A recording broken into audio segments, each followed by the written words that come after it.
즉 새하늘과 새 땅은 어떻게 이루어지는 건가? 창조는 옛 언약으로 되어져요. 그게 왜 그러는 건가? 지금은 일단 명제. 새 창조는 새 언약으로 되어지는데요. 보세요.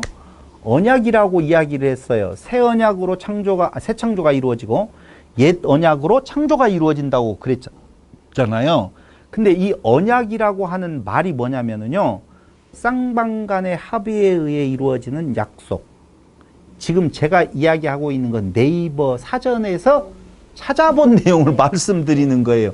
네이버에서 언약은 뭐라고? 구약, 옛 언약이잖아요. 신약, 새 언약.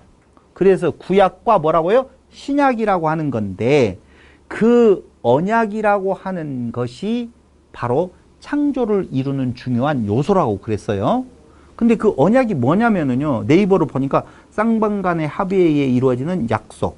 그러면서 그 밑에다가 뭐라고 달았냐면 성경은 구원 언약이 중심이다. 이렇게 말을 해놨어요. 네이버가 상당히. 네이버가 말한 것이 아니라 네이버가 어떤 사전을 인용해다 걷다 올려놓은 건데 그거 뭐더라? 무슨 라이프 사전인가 뭔가 되어져요. 그러니까 성경에 말하는 언약은 무슨 언약? 구원 언약이 중심이다. 이렇게 말했어요. 그 다음에 두 번째로는요. 구속 언약이다. 언약은 구속 언약.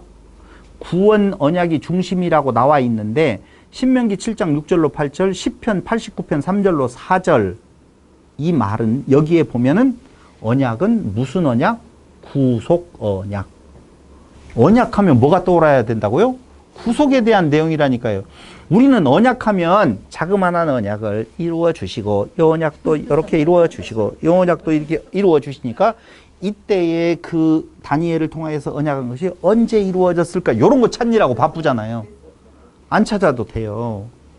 성경이 말하고 있는 언약이라고 약속이라고 하는 것을 말할 때에는 무엇을 말하는 거다? 구속, 구원에 관계된 이야기를 언약이라고 말하지 어떤 사건에 대한 노스트라다무스가 언제 무슨 일이 일어난다고 해서 그 일어나느냐 안 일어나느냐 그러한 내용을 말하려고 하는 것이 언약이 아니다는 거예요. 이해됐죠? 세 번째로는요. 그러니까 언약은 누가 제시하고? 하나님이 제시하고 하나님이 이루시는 거예요. 무엇에 대한 이야기라고요? 구속. 그렇죠. 구원. 이거 벗어나면 절대 안 돼요. 그 다음에 세 번째로는요. 피로써 맺은 은혜 언약이라는 거지요. 언약은요. 피로써 맺어질 때에 그걸 뭐라고 말한다? 언약. 은혜 언약. 왜? 사람의 행위로 되어 있는 거. 자, 언약을 맺을 때는요. 언약 당사자들이 둘이 어떻게 해요? 짐승을 갈라요. 갈라서 그 사이를 지나가거든요.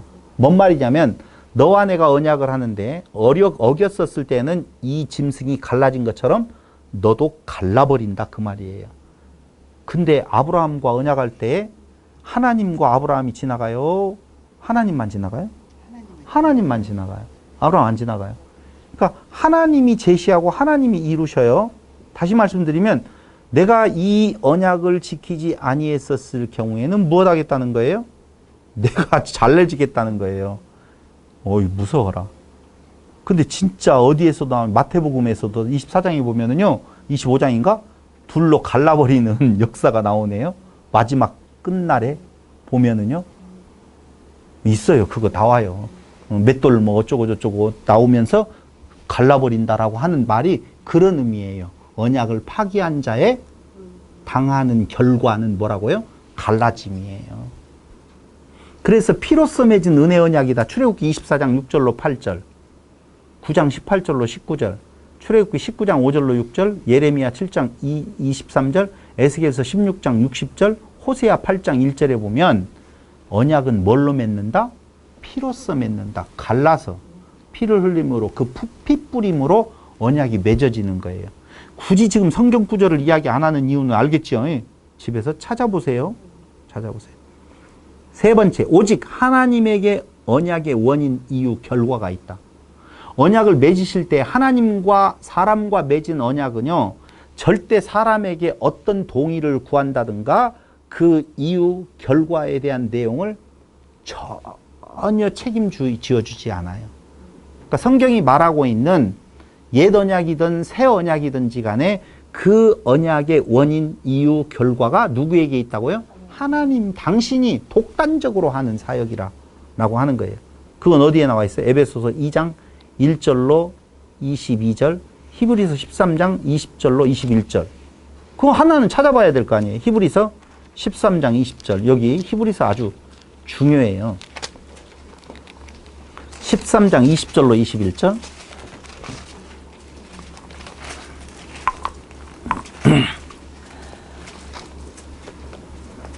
양들의 큰 목자이신 우리 주 예수를 영원한 언약의 피로 죽은 자 가운데서, 언약의 피 나오지요? 언약하면 피가 빠지면 안 돼요. 죽은 자 가운데서 이끌어내신 평강의 하나님이 모든 선한 일에 너희를 온전하게 하사 자기 뜻을 행하게 하시고 그 앞에 즐거운 것을 예수 그리스도로 말미암아 우리 가운데서 이루시기를 원하노라. 영광이 그에게 세세무궁토록 있을지어다. 여기에 인간에 참여하는 내용이 전혀 있다 없다? 없다는 거예요. 에베소 2장 1절에서 22절도 여러분 찾아보시기를 바라고. 네 번째, 신약에서는 구속적인 사랑을 나타내는 도구로서 언약이라는 말이 사용되고 있다. 언약이라는 말은 무슨 사랑? 구속적인 사랑의 표현이다 라고 보시면 돼요. 그러니까 옛 언약이든 새 언약이든 피 흘림과 그리고 하나님의 절대적인 주권적 사역과 거기에는 뭐가 들어가 있다고요? 사랑이라고 하는 아주 아름다운 이미지가, 개념이 거기에 들어가 있다는 거예요. 이것도 고린도후서 3장 6절, 히브리서 9장 16절로 18절. 히브리서가 찾아놨으니까 찾기 쉬우니까 히브리서 9장 16절로 18절. 유언은 유언한 자가 16절로 18절 제가 읽어보겠습니다. 유언은 유언한 자가 죽어야 되나니 유언은 그 사람이 죽은 후에야 유효한 즉 유언한 자가 살아있는 동안에는 효력이 없느니라. 이러므로 첫 언약도 피 없이 세운 것이 아니니, 첫 언약도 뭘로 세웠대요? 피로 세웠다네요. 여기 첫 언약 분명히 나와요. 그러니까 첫 언약 이야기할 때 피로써 세웠다라고 하면 피가 들어가지 않는 언약, 우리가 말하는 보통 예언, 약속이라고 하는 것은 언약에 들어간다 안 들어간다? 안 들어간다는 거예요. 여기서 말하고 있는, 당연히 성경이 말하고 있는 옛 언약, 그 구약은 뭘 말하는 건다? 피로 세운 언약이다. 지금 그걸 이야기를 하는 거예요. 이러므로 첫 언약도 피 없이 세운 것이 아니니 라고 나오죠. 그러니까 여기 피로써 세우는데 그것이 바로 피로써 무엇 하려고 세웠다는 거예요? 구속하시려고. 그 구속의 사랑이 거기에 담겨져 있다라고 하는 것을 말한다는 것이죠. 다섯 번째, 언약의 증표로서 메시아 예수를 통한 새 언약이 이미 소개되어지고 있다는 거예요. 잠깐만요. 언약의 증표로서 메시아 예수를 통한 새 언약이 소개돼. 어디에요? 예레미야 31장 31절로 34절에 내가 너희에게 무엇을 세운다고? 새 언약을 세운다고 말하죠. 그런데 여기 한번 찾아보셔야 돼요. 이사야 42장 6절.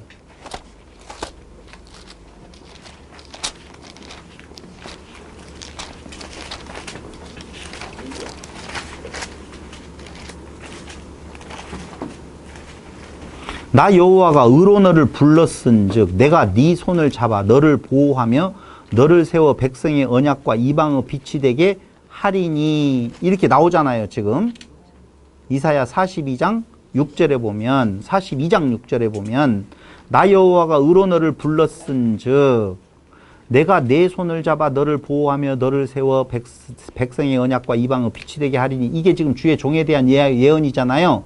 근데 이 예언이 어디로 가게 되어져 있냐면은 예레미야 31장 31절로 34절에서 뭘로 이어진다고요? 새 언약. 메시아 예수에 대한 언약이 이사야 42장과 49장 8절에 대한 내용이라고 보면 이사야 42장과 49장 8절은요. 누구의 예언이라고요? 메시아 예언이라고요. 근데 그 메시아 예언이 메시아 예수를 통한 새 언약으로 메시아를 보내주겠다라고 하는 증표 있죠? 뭘로 예언해요? 메시아를 너희에게 언약의 증표로서 메시아에 대한 내용을 지금 말을 해주고 있어요. 이사야 42장과 49장에서 말을 해주고 있는데 그것에 대한 새 언약 예레미야 31장 보세요. 어떻게 메시아 예언과 새 언약이 연결되어지는지를 찾아보는 거예요. 예레미야 31장 31절 31절로 34절에 보니 거기 이렇게 나와요. 여호와의 말씀이니라 새 언약 거기 나오죠. 보라 날이 이르리니 내가 이스라엘 집과 유다 집에 새 언약을 맺으리라. 새 언약은 또 뭐가 필요해요? 피. 그 피는 누구 피? 메시아. 아까 이사야에서 약속했던 메시아의 피. 그러니까 메시아는 오셔서 죽으러 오셨어요? 살러 오셨어요?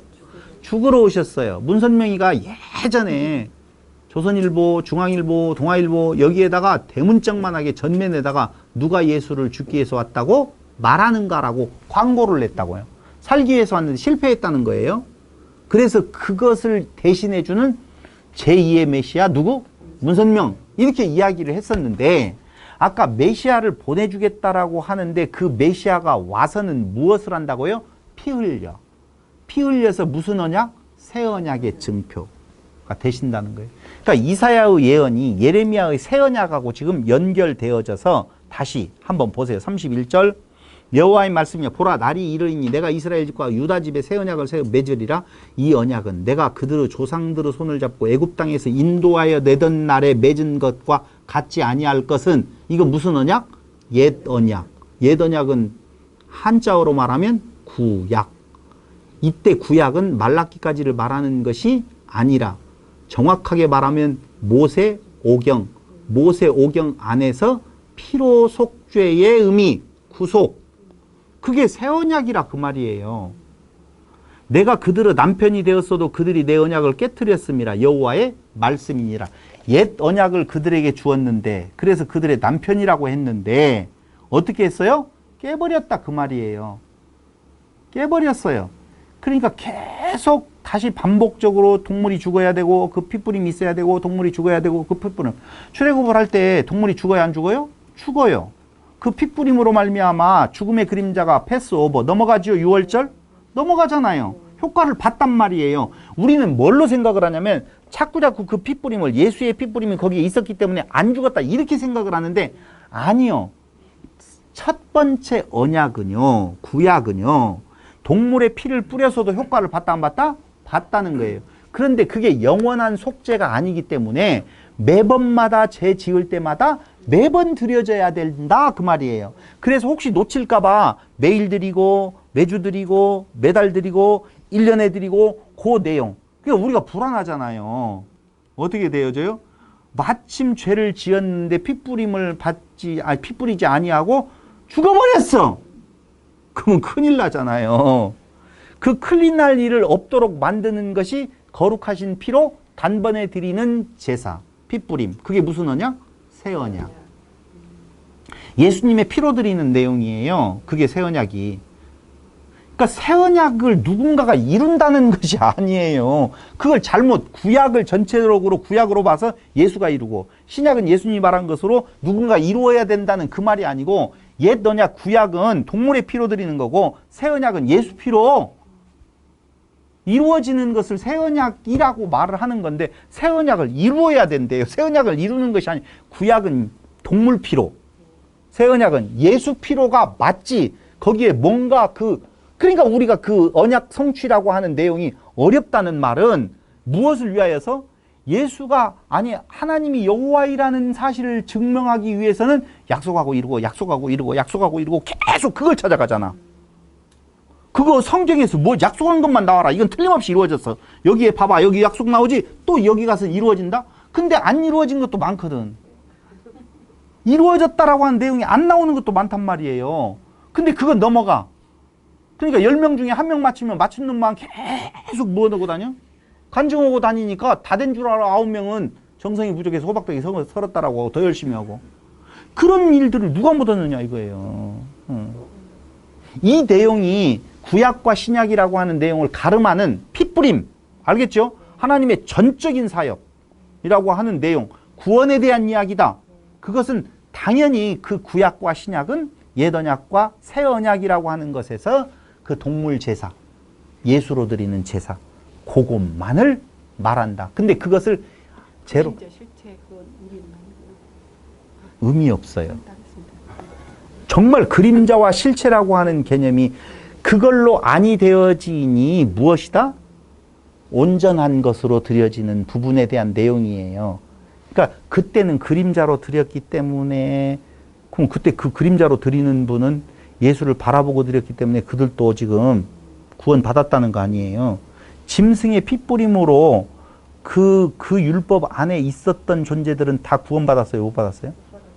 그렇게 말한다라고 보면 못 받았다고 말해야 된다 이거예요. 왜냐하면 그렇게 율법을 지켜, 그거 율법이거든요. 율법을 범하고 율법으로 제사를 드린 피 흘림으로 되어 있잖아요.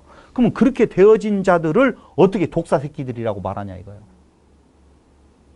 너희들은 출애굽 때부터 시작을 해가지고 오늘날까지 한 번도 내 율법을 지키지를 않았다라고 말을 해버리거든요. 근데 우리는 그걸 아셔야 돼요.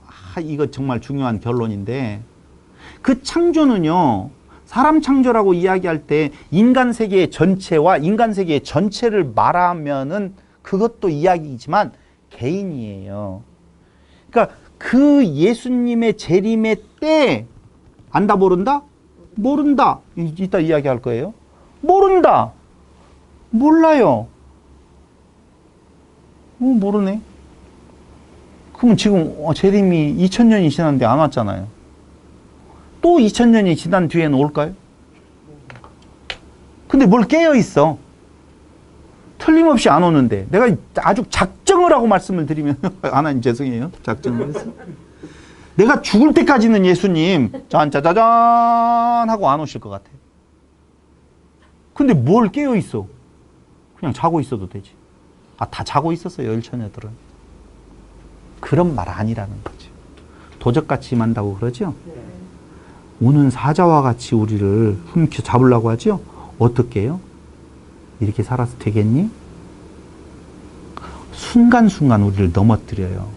잘 살아야지. 인간아 어떻게 그렇게 살 수가 있어. 웃기고 있어. 권사나 돼가지고. 교회를 아주 깨라. 교회가 뭔데? 교회를 깰 수 있는 존재가 있어요? 누가 깨요? 대단하네. 교회를 깰 정도로. 엄청나네. 그런 건 없어요.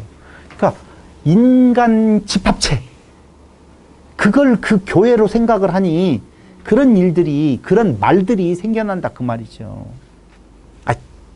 진도 나가겠어요. 그리고 여섯 번째로는요, 마태복음 26장 28절에 보면, 그리고 고린도전서 11장 25절에 보면 예수께서 속죄제물이 되심으로써 언약을 새롭게 하셨으며, 자, 구약이 뭘로 됐다고요? 새 언약, 신약으로 바뀌었어요.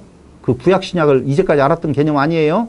옛 언약이 뭘로요? 새롭게 되어지는 새 언약으로 되셨으며, 새롭게 하셨으며, 이를 통해서 죄의 문제를 해결되고, 죄의 문제는 해결되고 하나님과 올바른 관계에 놓이게 되었다는 거예요. 마태복음 26장 28절 한번 찾아보실래요?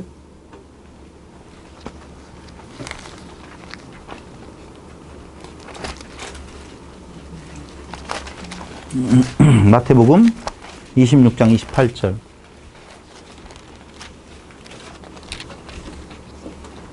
한번 읽어볼까요? 다 같이 시작. 이것은 죄 사함을 얻게 하려고 많은 사람을 위하여 흘리는 바 나의 피 곧 언약의 피니라 이렇게 되어지죠.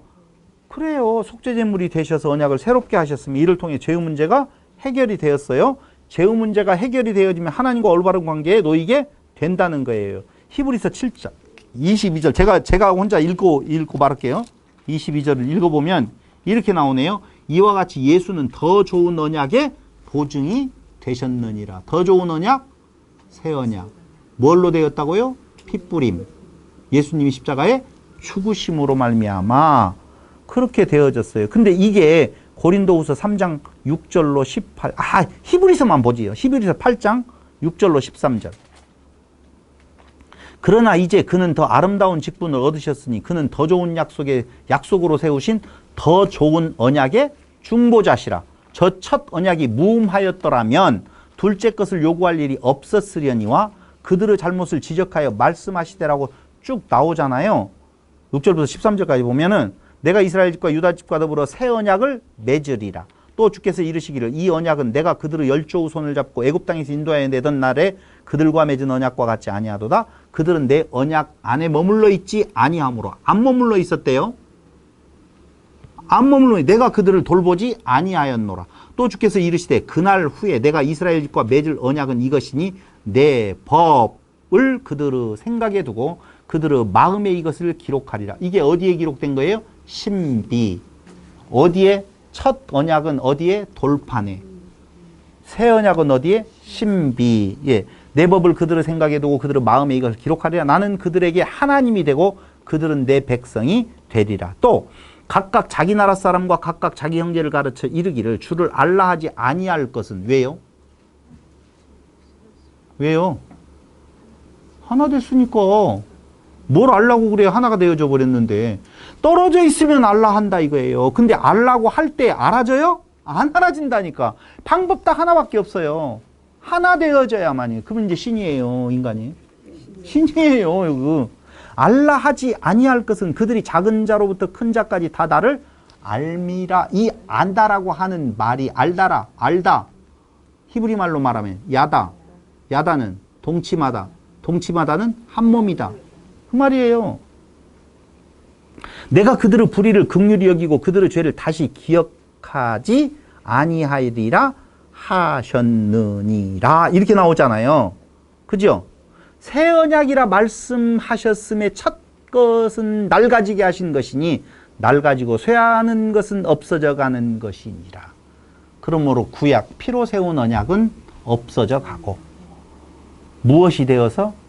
몽학선생 되어서 뭘로? 새 언약으로 치환, 바뀌어지는 거예요. 그럼 구약의 그 성도는요, 옛 언약으로 구원함에 이르러요? 새 언약으로 구원함에 이르러요? 이게 매력이에요. 이게. 구약시대 때는 옛 언약만 있는 줄로 알았는데 모든 인간의 창조는요, 옛 언약과 새 언약을 통하여서 이루어지므로 은혜가 은혜되어지는 걸 아는 거예요. 그러니까 옛 언약에 대한 존재가 없이 새 언약으로만이 아니라니까. 옛 언약을 주시는 이유가 있어요. 우리는 옛 언약이 필요 있어요, 없어요? 있어요.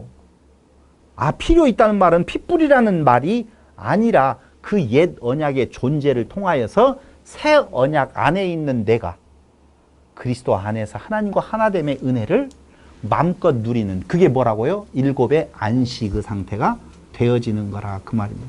안식은 어느 때 되어지냐면요, 떨어져 있을 때가 아니라 완벽하게 하나 되어질 때 안식을 누리는 거예요. 우리가 완벽한 안식을 못 누리는 것은 아직 육체가 살아있어서 하나됨에 대한 내용이 자꾸자꾸 불안해요. 결국은 괜찮아요. 그냥 사시는 거예요. 그러니까 끝없이 봐봐요. 구원. 여러분, 구원 참 중요하죠? 구원 무엇으로 받아요? 믿음으로 받는다. 아니라고 그랬어요. 그 믿음은 우리가 예수를 믿어주는 믿음인 것 같이 들려지기 때문에 아니라고 말하는 거예요. 구원은 믿음으로 받아요. 맞아요. 예수의 믿음으로 받아요. 내가 믿는 믿음은 뭐예요? 내가 예수를 믿어줄게 하면은 공로고, 예수님의 믿음이 나를 구원하면, 그 어떤 차이가 있냐면, 방주로 들어갈 때에 노아에 의해서 동물들이 다 들어가요. 우리는 그렇게 알았잖아요. 근데 원어를 보니까요, 그 이쪽에서 안으로 들어가는 것이 아니라 안에서 끌어당겨 버려요. 원어를 보면. 그러니까 그분이 그 배에서 나를 끌어당기는 예수의 믿음이 있는 것이지, 예수를 믿고 내가 따라 들어갈게요, 그게 아니에요. 그래서 베드로전서인가 베드로후서인가에 보면은 노아와 일곱 식구라고 나와 있잖아요. 그 노아의 일곱 식구가 아니라 원문에는 의를 전하는 여덟 번째 노아, 이렇게 나오거든요. 의를 전하는 여덟 번째 노아. 그럼 앞에 일곱도 뭐가 됐다는 거예요? 의를 전했다는 거예요. 그러니까 노아의 일곱 식구들은 노아의 의로 말미암아 따라 들어갔다는 말이 아니라 을을 전하는 그들이 바로 뭐예요? 그 방주가 성전이요 교회라고 보면은 그들은 누구를 말하는 거예요? 제사장, 노아와 7 식구, 을을 전하는 자들. 동물들은 뭐예요? 사람들. 거기에 꼬꼬닥닥닥닥닥 이거 아니라니까. 그런 동물 아니에요 지금. 그러니까 절대 홍수는요, 모티브는 그때 노아 시대 때 그곳의 홍수를 모티브로 해서 무엇을 말해주는 거냐, 그런 내용이 아니라 윗물 아랫물 다 설명했어요. 창세기에서 터지고 라고 하는 것이, 위에서 터지는 건 좋은 거 나쁜 거? 좋은 거. 밑에서 터지는 건 죽이는 거 라고 했잖아요. 하늘의 문이 열리는 것은 좋은 거, 살리는 거, 밑에서 물이 터지면 죽이는 거라고 하는데요. 그것까지 이야기하면 이제 머리 터지니까. 믿음으로 구원, 내가 믿는 믿음으로 구원받는 것이 아니라 그리스도의 믿음으로 구원받는데, 그리스도의 믿음이 내게 들어와 버리는 것을 뭐라고 말한다? 은혜다. 이렇게 이야기를 하는 거예요. 은혜로 구원을 우리가 입게 되어진다 그 말입니다. 공로 없어요. 우리 자랑할 거 하나도 없어요. 뭘 자랑을 해요? 진짜 자랑할 거 없죠. 괜찮아요. 여러분, 애굽에 넣으시는 목적 400년 종살이 하죠.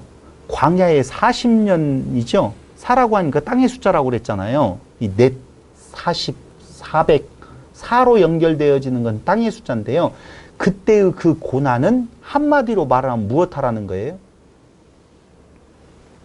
부르짖으라는 거예요. 고난 받을 때에 부르짖어라. 근데 그 고난 받을 때 내가 어떻게 좀 해보려고 할 것 없어요. 아무것도 할 수 있는 존재가 아닙니다. 땅의 흑암, 공허, 혼돈의 상태에 있는 존재입니다. 나를 불쌍히 여기소서. 이게 예수님 오셨었을 때에 그 없는 자들의 모습이었었어요. 그거면 돼요. 아니요, 그거면 된다는 것이 아니라 그렇게 하셔요. 그래서 하나님께로 가까이 오게 만드신다라고 하는 것이지요. 그래서 방금 어디까지 읽었어요? 8장 몇 절이죠? 새 언약이라 말씀하신 첫 것은 낡아지게 하는 것이니 낡아지고 쇠하는 것은 없어져 가는 것이니라. 그러면 이제 뭘로만? 새 언약, 예수의 피 외에는 다른 길이 있다 없다? 없다. 이 언약은 영원한 효력을 발생한다. 히브리서 10장 11절로 18절. 거기 히브리서만 보자고요. 11절. 제사장마다 매일 서서 섬기며 자주 같은 제사를 드리되 이 제사는 언제나 죄를 없게 하지 못하거니와. 자, 제사 뭐가 들어가요? 피 들어가지요. 근데 없게 하지 못해요, 죄를. 오직 그리스도는 죄를 위하여 한 영원한 제사를 드리시고 하나님 우편에 앉으사 그 후에 자기 원수들을 자기 발등상이 되게 하실 때까지 기다리시나니 이게 영원한 제사, 단번에 드리는 제사. 18절까지 쭉 읽어보시면 의미가 여러분들이 잘 알게 되어질 거예요. 한 장만 더 찾아봐요. 13장 20절.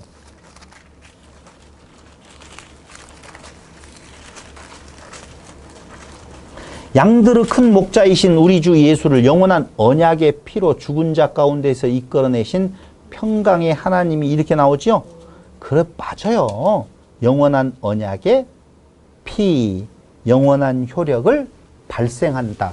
자, 피는 피인데 무슨 피? 영원한 언약의 피.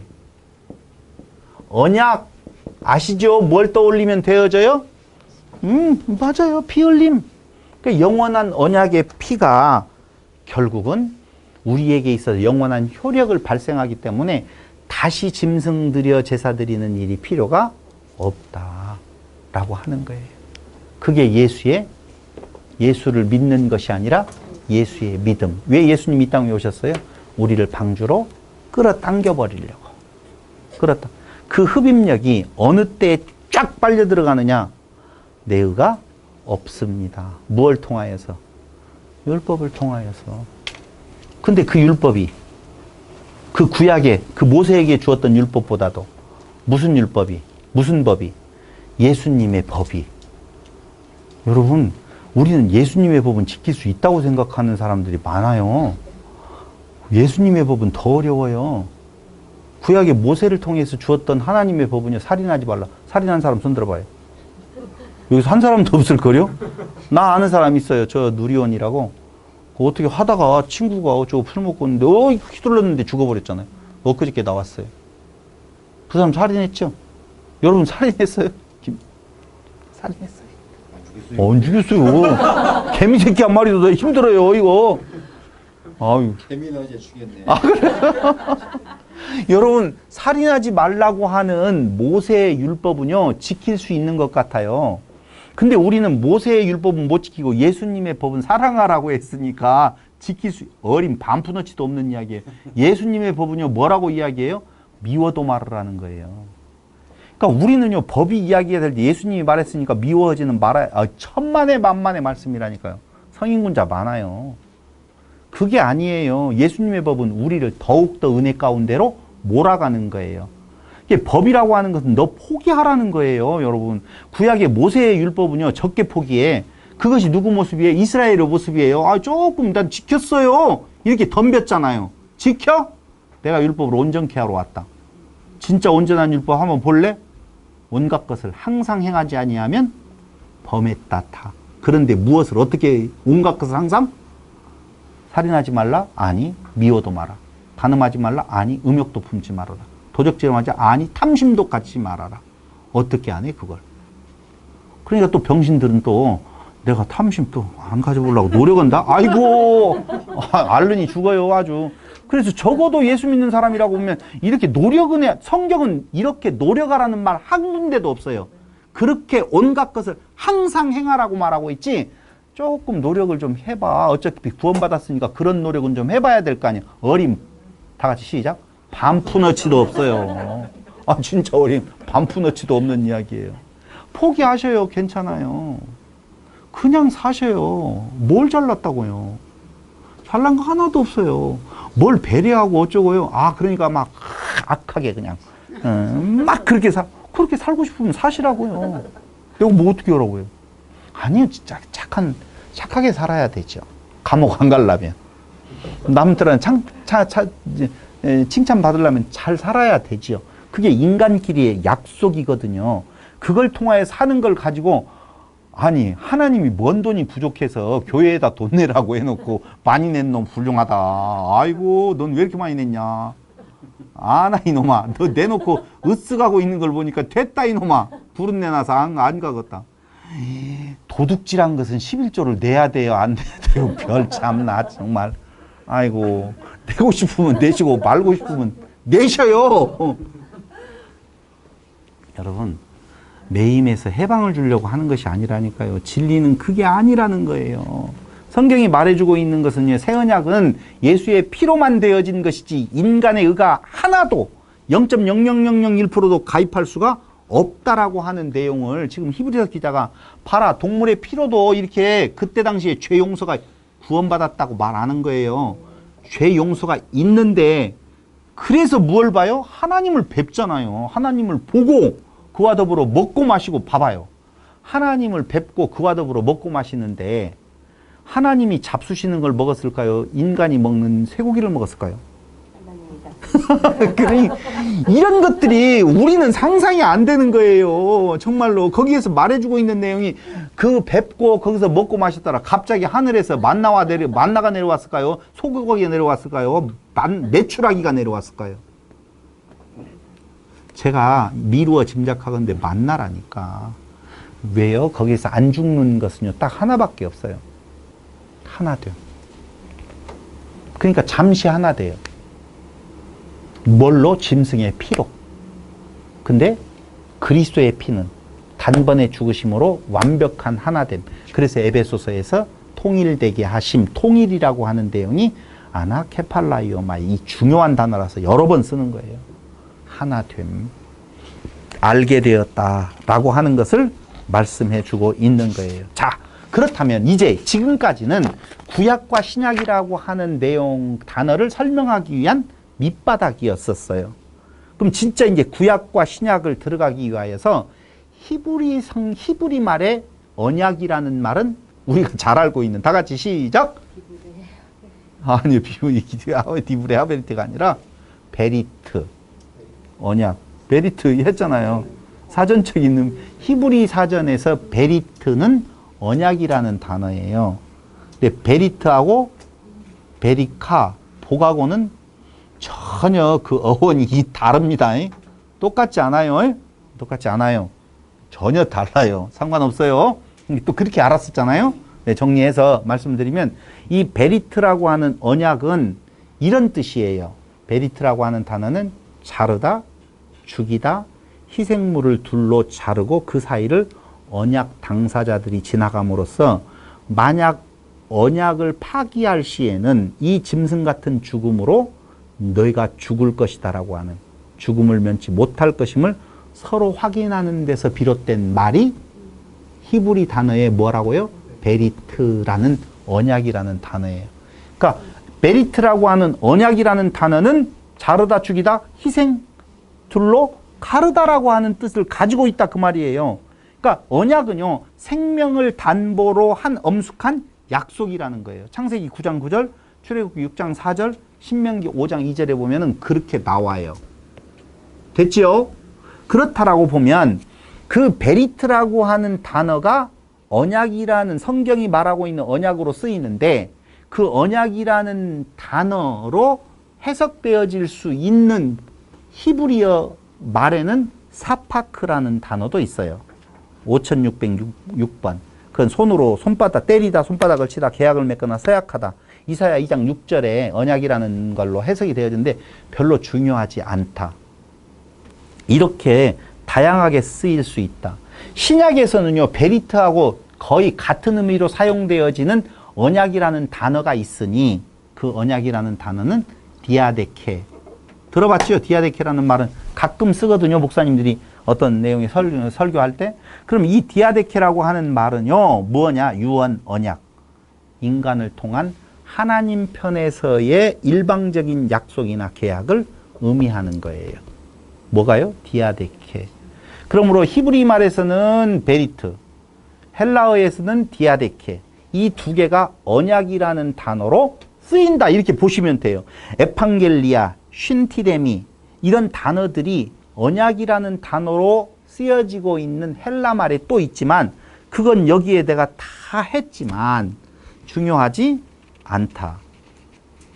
그래서 뭐만 알으면 된다? 베리트. 뭐 생각하라고요? 자르다, 죽이다, 둘로 가르다 라고 하는 거 생각.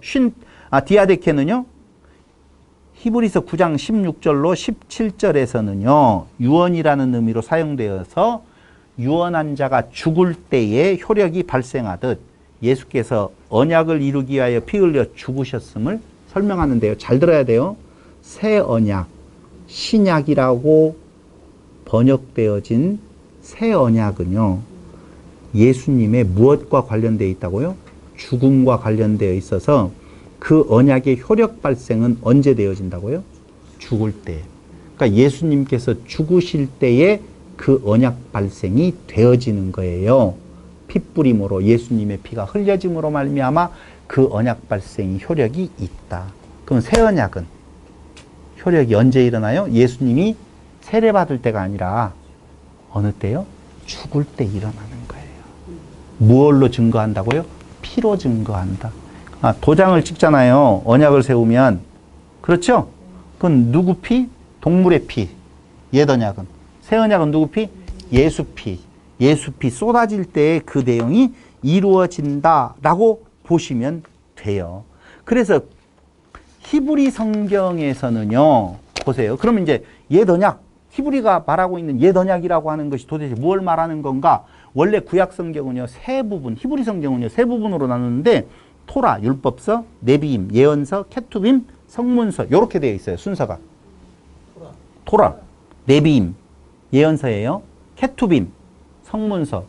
그러니까 우리가 말하는 선지서가 앞으로 나오고 성문서가 뒤로 가는데 여기에 들어가는 분류가 조금 달라요. 다르는 이유가 여러 가지가 있지만 그것까지 설명을 다 하면 안 되고, 성문서가 시가서, 시서.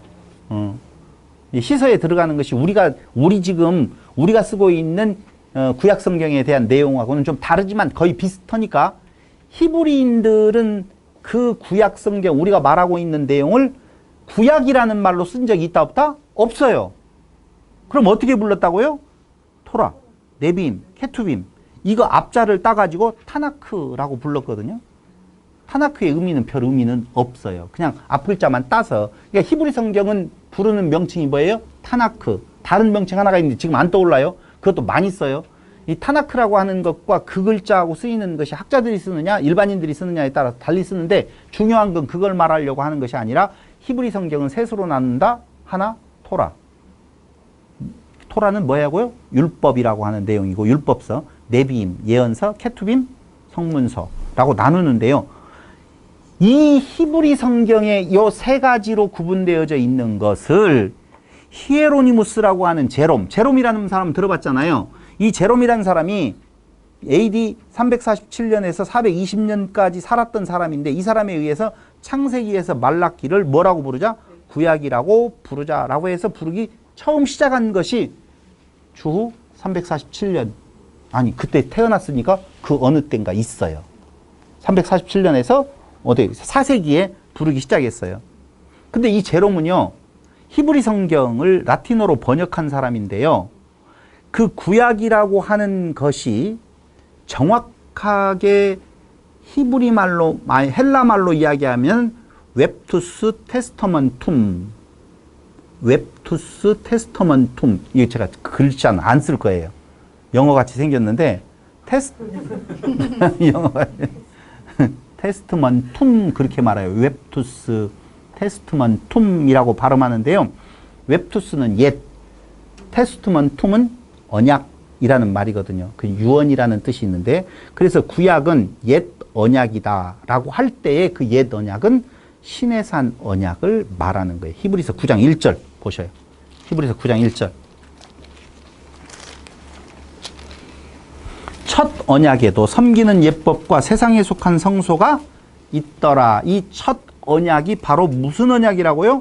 구약, 옛 언약이라고 하는 거예요. 웹투스 테스터먼툼이라는 의미예요. 근데 여기에서 첫 언약에도 섬기는 예법과 세상에 속한 성소가 있더라라고 할 때 옛 언약이라고 하는 것이 창세기에서 말라기를 말하는 거 아니라는 거예요. 세상에 속한 성소 안에서의 피하고 연관되어진 부분을 말한다라는 거예요. 즉 제롬은 시내산 언약을 히브리 성경 전체를 통칭하는 용어로 구약이라고 사용하게 되어졌다 그 말입니다.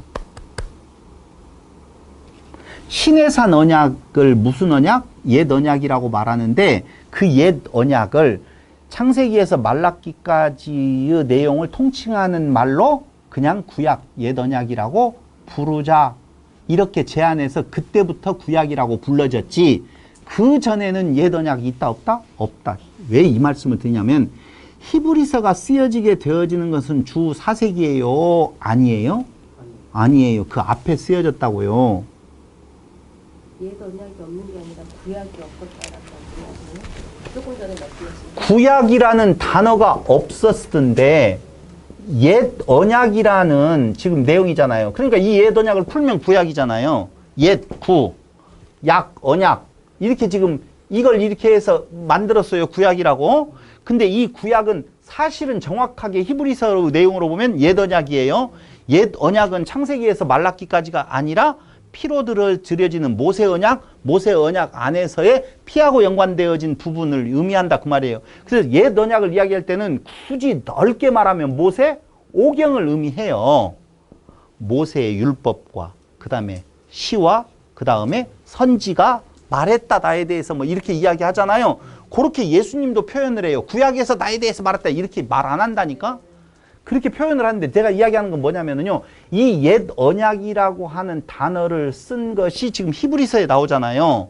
히브리서의 기록 연대 아시잖아요. 근데 제롬이 그 구약이라고 하는 내용 사용하게 되어진 때는 AD 4세기라고 그랬잖아요.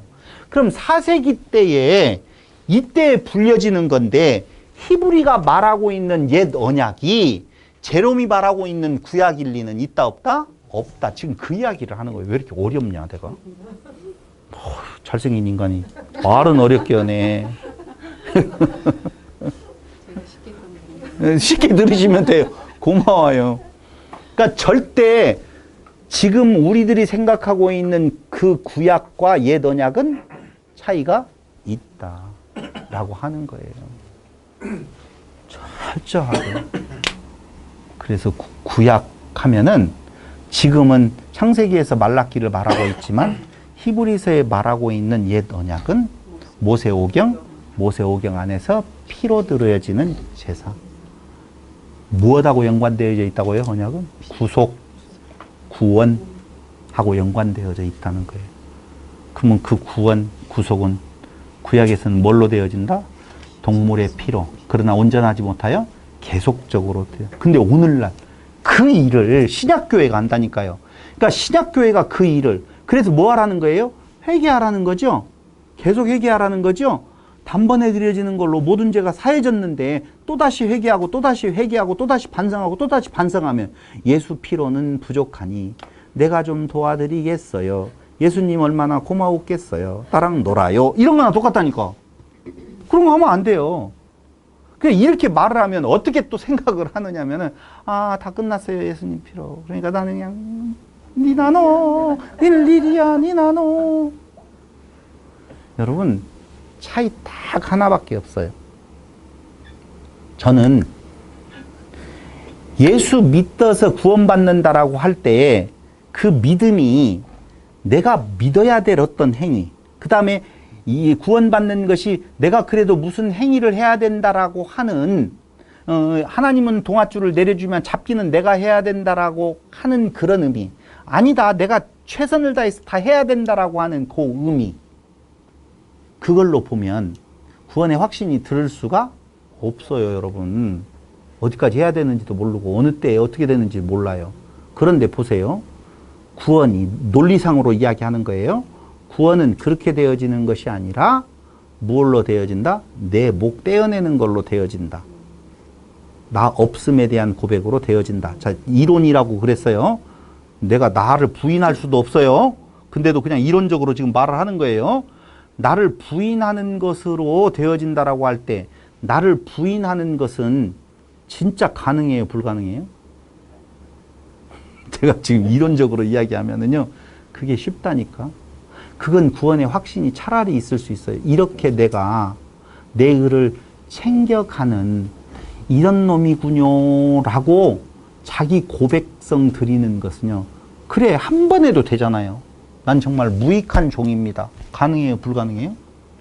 가능하잖아. 이론적으로 이야기하는 거예요. 그것도 하나님이 하게 하시지만, 우리는 하게 하신다는 걸 너무 좋아하잖아요. 하게 하시지만 이론적으로 말한다라고 보면 나에게, 여러분들에게 나 포기하는 거 하나, 난 아무것도 할 수 있는 존재가 아니에요, 이 말을 계속 해야 된다라는 것과 내가 예수를 좀 믿어야 된다는 것과 믿으면서 행해야 된다는 것과 내가 열심히 행해야 된다는 것과 네 가지가 있다면 어느 것이 가장 그래도 완전해요? 열심히 일하는 것이요? 우와, 세네 정말. 여러분 진짜 1번이에요. 근데 그것조차도 내가 못해요. 끝없이 인간의 욕망이 내 안에서 일어나요. 그때 무엇이 율법이 우리에게 너 아니야 라고 보여주는 거예요. 그러니까 율법을 갖다 딱 대니까 해볼 수 있을 것 같은데 라고 할 때 예수님께서 새 법을 준다. 사랑해라. 되냐? 안 되지? 사랑은 누구예요? 당신이에요. 그 내용이라니까. 그래서 우리는 선한 사마리아의 비유를 통하여서 알아야 되는 것이 무엇냐면요, 누가 강도 만난 자의 이웃이겠느냐라고 이야기를 할 때에 네가 강도 만난 놈이야, 네가 선한 사마리아인이 필요한 놈이야 라고 말씀하시는 예수님, 그 내용이 선한 사마리아인이 되라는 말이 아니라 너는 선한 사마리아인이 될 수 있다 없다? 없다. 네가 선한 사마리아인이 필요한 강도 만난 자야 이놈아. 누가 내 이웃이, 누가 강도 만난 자의 이웃이 되겠습니까? 라고 이야기할 때의 내용은 네가 너 노력할 것도 없어. 너는 강도 만난 놈이야. 누구를 만나야 돼? 예수 만나야 돼 라고 하는 것을 말해주는 거라고. 그러므로 철저하게 구약에서 이야기하고 있는 내용에 구약이라고 하는 옛 언약은 무엇이다? 모세오경 피로 드려지는 그 약속을 말하는 것이다 라고 하는 거고, 성경에서 구약의 사용, 구약이라는 단어가 사용되는 곳은 딱 한 군데 있어요. 성경에서 구약이라고 사용되어진 고린도후서 3장 14절 한번 보세요. 고린도후서 3장 14절.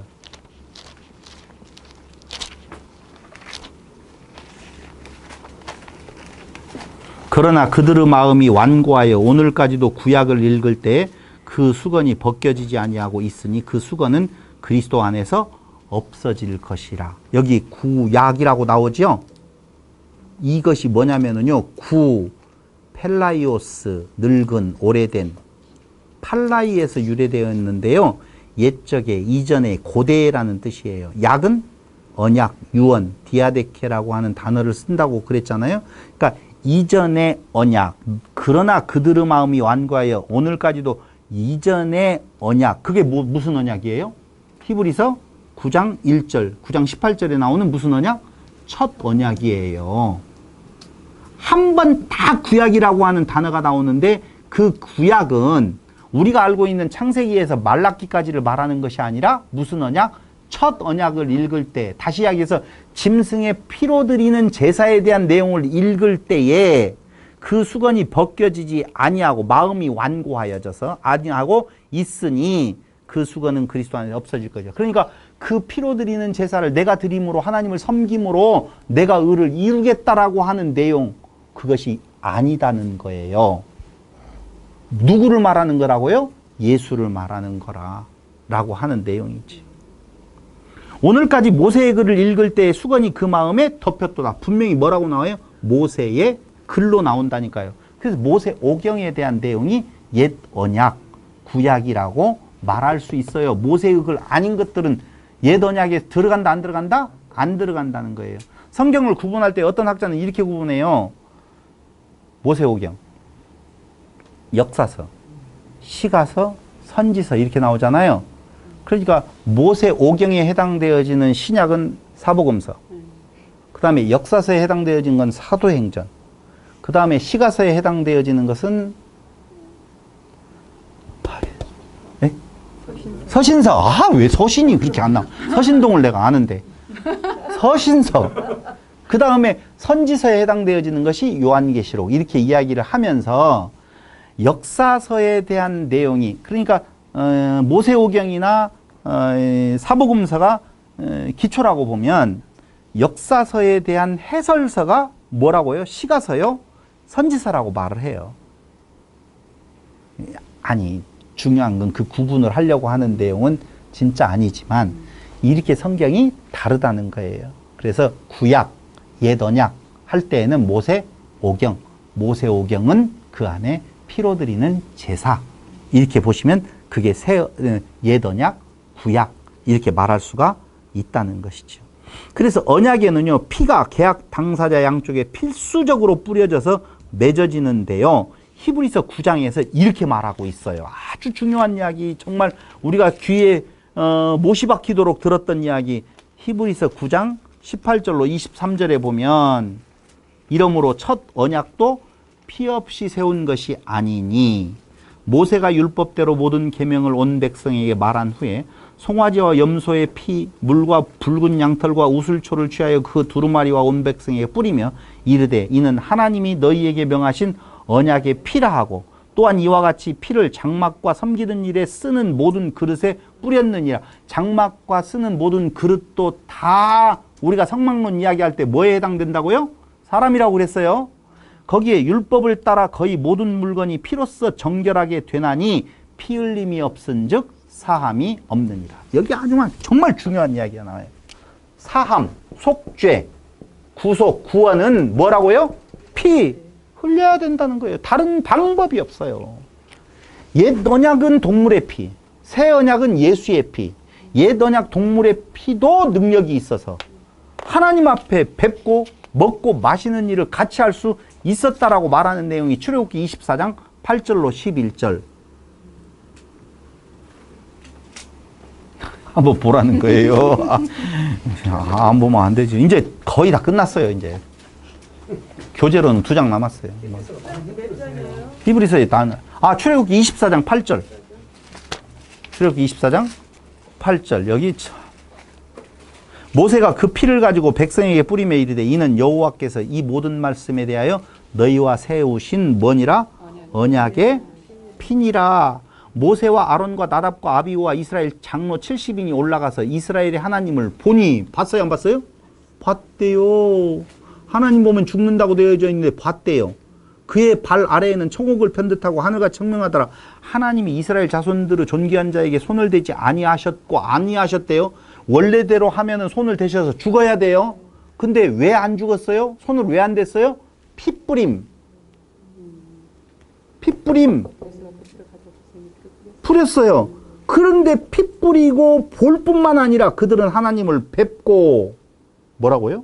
먹고 마셨더라. 이 말을요, 다른 말로 바꾸면 하나 되었더라. 그 말이에요. 하나님과 같이 있어서 안 죽으면 그게 안식이라니까. 죄인으로서 거룩하지 못한, 죄인이 거룩하신 분과 계약을 맺을 수가 없기 때문에 정결하게 해야 돼요. 거룩하게 되어야 된다, 그 말입니다. 그러면 거룩하신 하나님의 언약의 상대자로서 거룩하여져야 할 때에 그 거룩하게 되어짐은 핏부름으로 거룩하게 하는 규례를 주셔서 그들을 거룩하게 하셔서 거룩하신 하나님을 뵙고 먹고 마시고 안 죽게 만든다, 그 말입니다. 여기까지 여러분들 왔으면은요, 그리스도의 피 하면은요, 비교할 수가 없음이에요. 근데 그리스도의 피 안에 그 은혜 안에 있음을 알고 교회에서, 지금 교회라고 하는 의미를 잘 알아들어야죠. 교회에서 내가 뭔가 한번 해보겠노라고, 내가 뭔가 한번 하나님 앞에 공을 세워보겠노라고 또다시 이야기하지만 뭐라고 했죠? 아까 어림? 반푼어치도 없는 이야기. 언약의 피는요, 제물의 죽음, 그 죽음을 통하여서 흘려진 피가 제단과 백성에게 뿌려지고 그러면 거룩하게 되어지죠. 그 거룩하게 되어질 때만이 하나님 앞에서 하나님을 뵙고 먹고 마실 때 그런데도 죽지 아니하고. 항상 이야기했어요. 무얼 먹느냐 하는 것은 그 먹는 것과 일체되어진다고 그랬어요. 그렇죠? 그렇다면 하나님과 함께 같은 걸 먹고 마셨다는 말은 하나님과 하나 되었다. 하나님 되었다. 무슨 상태에 놓인 거예요? 엘로힘 상태에 놓이게 되어진 거예요. 그들이 백성에게 다시 하나님의 메시지를 전하는 거예요. 그때 전할 때는 무슨 메시지만 전해요? 착하게 살아, 선하게 살아라? 아니요. 그렇게 살 수 없다. 목 베자는 거예요. 내용은. 이것이 창조의 목적이에요. 뭐가요? 핏부림으로 창조를 이루신다라고 하는 것, 창조의 목적이라니까. 구약은요, 옛 언약은 창조, 새 언약은 새 창조. 근데 그 창조가 한계가 있다 없다? 있다는 거예요. 동물의 피로는. 그래서 한계가 있는 그 동물의 피가 아니라 한계 없는 온전하신 그리스도의 피가 흘려짐으로 말미암아 온전한 창조를 이룬다. 그래서 다시 제사 드릴 필요가 있다 없다? 없다. 그래서 히브리서 9장 9절로 10절 이제 여기 보세요.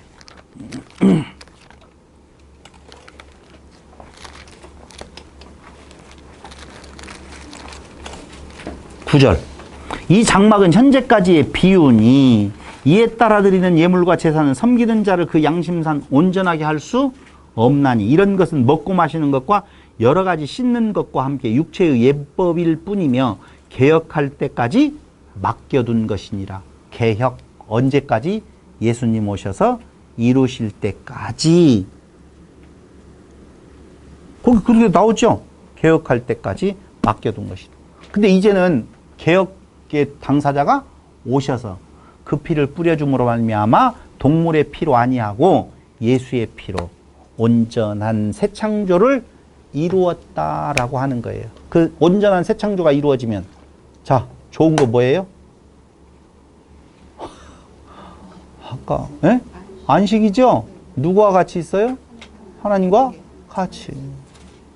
하나됨.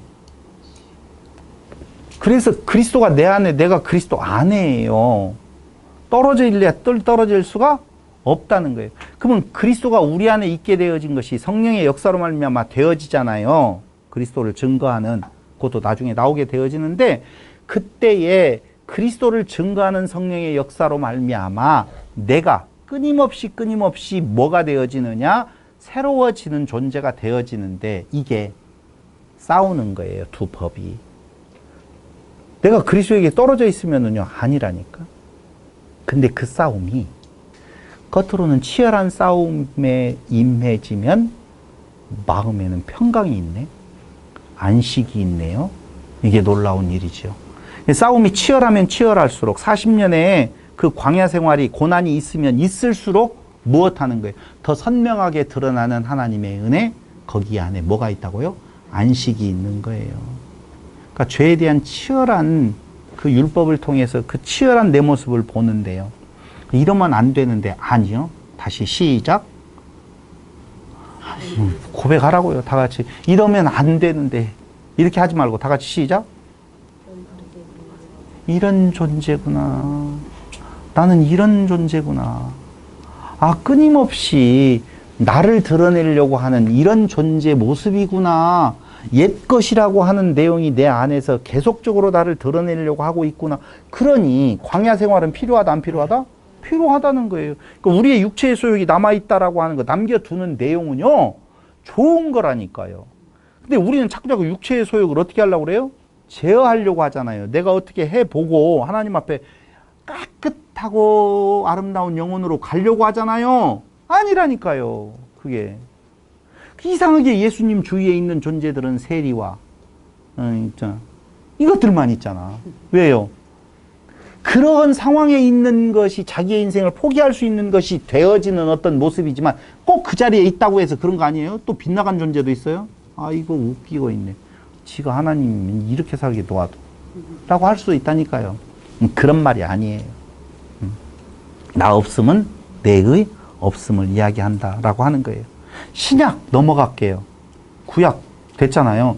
신약 뭐냐? AD 382년 로마 공의회에서 정한 경전들을 5세기에 신약 성경이 결정되면서, 다시 이야기할게요. 382년에 로마 공의회에서 경전들을 정해요. 이렇게 27권.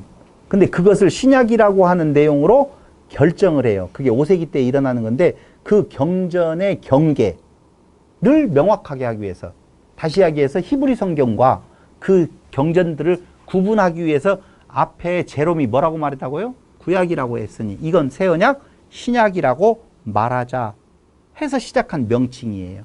그래서 AD 397년 카르타고 공의회에서 마태복음에서 계시록까지를 신약이라고 부르기로 정했어요. 그러니까 신약이라고 하는 말은 AD 몇 년요? 397년에서 불려지는 것이지, 그 앞에는 신약이라는 단어가 있다 없다? 없다. 히브리서에 무엇만만 있다? 새 언약이라는 말이 있다. 그 새 언약은 마태에서 요한계시록까지가 아니라 예수님의 피로 세워진 그 언약, 그것을 새 언약이라고 말했다라고 하는 거예요. 그러므로 지금 새 언약은, 신약은 이루는 자가 있어야 될 거 아니냐. 누구? 이만희 놀고 자빠졌네. 참말로 그냥 콱. 그 말도 되지도 않아요. 말도 되지. 그래서 구약에 나타난 새 언약은 예레미야 31장 31절, 히브리서 8장 8절에 보면은 아까 읽었잖아요. 예레미야에서 새 언약을 준다라고 하는 내용의 새 언약이 구약에 나타나고, 새 언약은요, 신약에만 나타나는 것이 아니에요. 이미 새 언약은 어느 때에 말한다고요? 예레미야서에서 이야기를 한다니까요.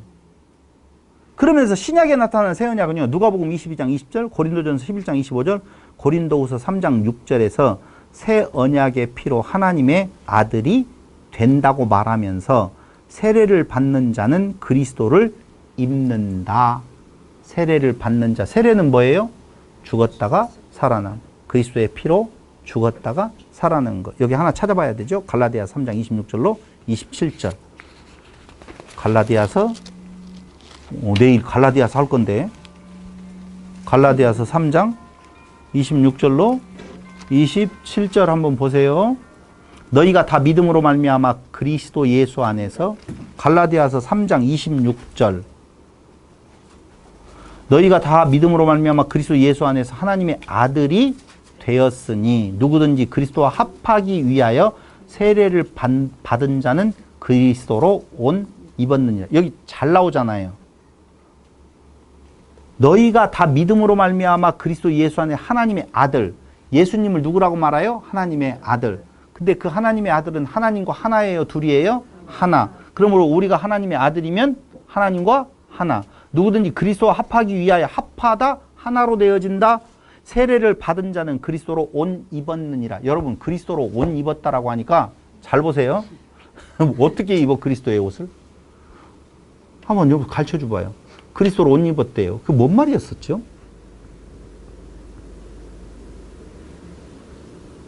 어? 그리스도로 옷 입었다는 말이 뭔 말이에요? 무슨 옷을 입었을까? 이거 쉬운 말인데? 그리스도로 옷 입었대요. 그리스도다 그 말이에요. 그리스도의 몸이라고 이야기해서 고마운데 다시요. 그리스도로 옷 입으면 그리스도밖에 안 남는다니까요. 내가 없고 그리스도만 있는 거예요. 그러니까 세례를 받음으로 네가 그리스도가 되었다는 거예요. 이상하네. 예수로 죽고 그리스도로 산 자, 그리스도 안에서 세례를 받으면 예수로 죽고 그리스도로 옷 입어 그리스도가 된 거라니까. 그럼 그리스도가 하신 일은 무엇인가를 생각하면은요, 대접받는 것이 아니라니까. 구원에 대한 소식을, 말씀을 흘려주는 누가 돼? 아비가 되는 거예요. 그게 여기에서 그런 내용이라니까요. 결론. 새 언약은 옛 언약과 같은 형식의 다른 결과. 그렇죠? 형식은 같아요. 근데 결과는 달라요. 새 언약은 예수님의 십자가 죽음으로 체결된 계약, 언약인데요. 어디에 기록되어 있다고요? 계약서가 필요 없어요. 신비에 기록되어져 있기 때문에. 고린도후서 3장 3절에 나와 있어요. 그래서 비교를 해서 간단하게 말하고 오늘 끝내겠습니다. 시간이 뭐 한 10분 정도면 마칠 것 같아요. 자, 비교 한번 해드릴게요. 이거 비교할 것도 없는데. 말로 다 끝냈는데 뭐.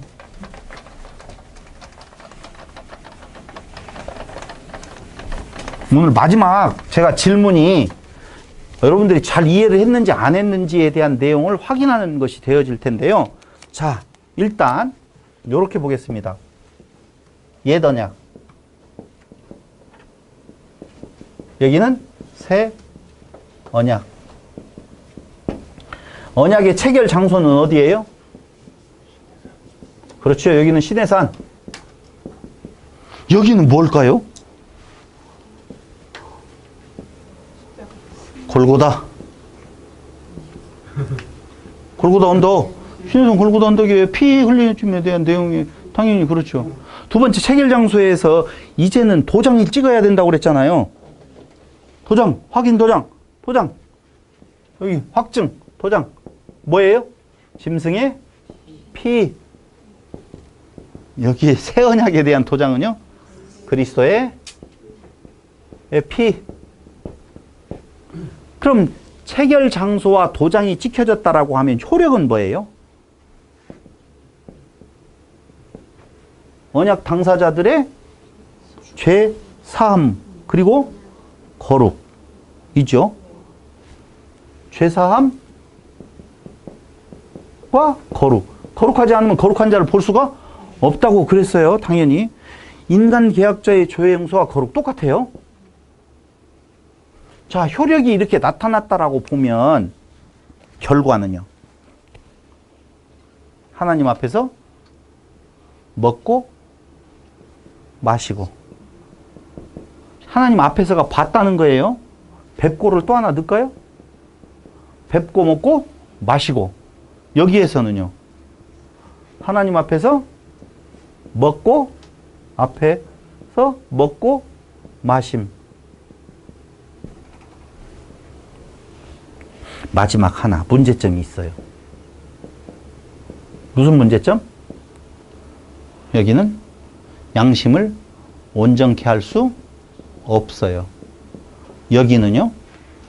그게 양심으로 죽은 행실에서 깨끗하게 하고 살아계신 하나님과 하나가 되어진다. 그리스도와 하나 되어 섬겨지는 존재. 히브리서 9장 11절로 14절. 자, 마지막 왔어요. 히브리서 9장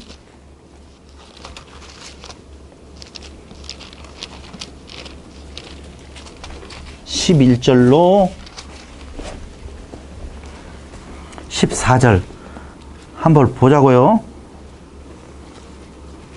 그리스도께서는 장래 좋은 이르 대제사장으로 오사 손으로 짓지 아니한 것 곧 이 창조에 속하지 아니한 더 크고 온전한 장막으로 말미암아 염소와 송아지의 피로 하지 아니하고 오직 자기의 피로 영원한 속죄를 이루사 단번에 성소에 들어가셨느니라. 염소와 황소의 피와 및 암송아지의 죄를 부정한 자에게 뿌려 그 육체를 정결하게 하여 거룩하게 하거든. 이게 옛 언약이에요. 하물며 영원하신 성령으로 말미암아 흠없는 자기를 하나님께 드린 그리스도의 피가 어찌 너희의 양심을 죽은 행실에서 깨끗하게 하고 살아계신 하나님을 섬기게 하지 못하겠느냐. 양심으로 죽은 행실에서 깨끗하게 하고 살아계신 하나님을 섬기게 되어진다라고 나오죠.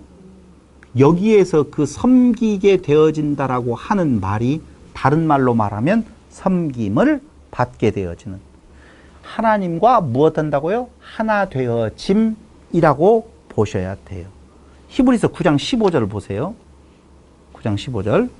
이로 말미암아 그는 새 언약의 중보자시니 이는 첫 언약 때의 범한 죄에서 속량하려고 죽어서 부르심을 입은 자로 하여금 영원한 기업의 약속을 얻게 하려 하심이라. 보세요. 새 언약은 신천지가 말하는 것처럼 배도한 자에 대한 멸망을 말하는 것이 아니라 왜 새 언약을 주었냐면요.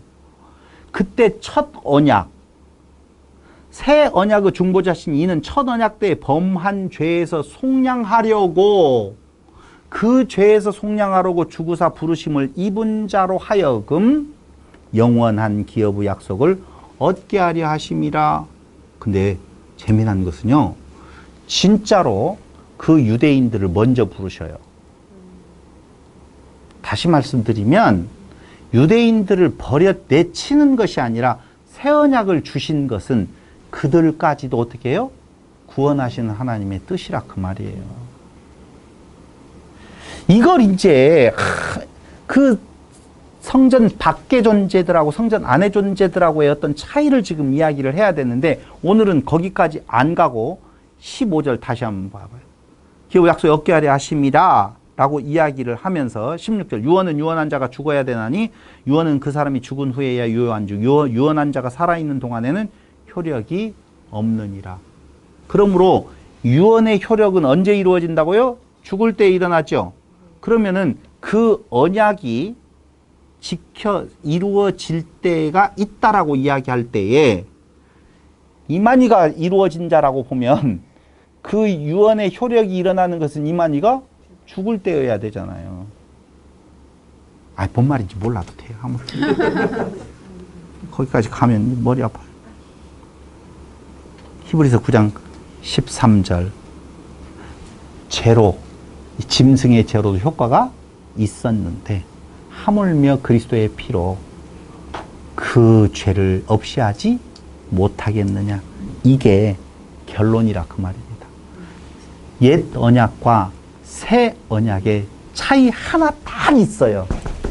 여기 양심을 깨끗하게 할 수 있고 양심을 깨끗하게 할 수 없어서 계속적으로 반복적으로 드려야 돼요. 근데 그럴 수 있다 없다? 없다. 한 번이라도 놓치면 꽝이에요. 여기는요 단번에 드려진, 그래서 그 예수의 피가 뭐라고요? 은혜다라고 하는 것을 계속적으로 이야기했어요. 그래서 새 언약의 효력은 언제 왜 일어나는 건가? 그 대상은 무엇인 건가 보면은요, 첫 언약 때 범한 죄를 속하려고. 그게 방금 읽었던 9장 14절이에요. 배도한 사람들이 멸망하는 게 아니고 돌아오라는 거예요. 여러분, 하나님은요 못된 놈을 버리는 것이 아니라 돌아오게 하신다니까. 그러니까 우리가 우리 스스로의 모습을 보고 좌절할 것도 없고 아무것도 없어요. 그 은혜로 되어진다는 것을 깨달아 알게 하시려고 하는 하나님의 역사라 그 말입니다. 그리고 유언은 그 사람이 죽은 후에 혈액 발생한다라고 하는 건데요. 예수, 그 사람이 죽은 후에, 그 사람은 누구예요?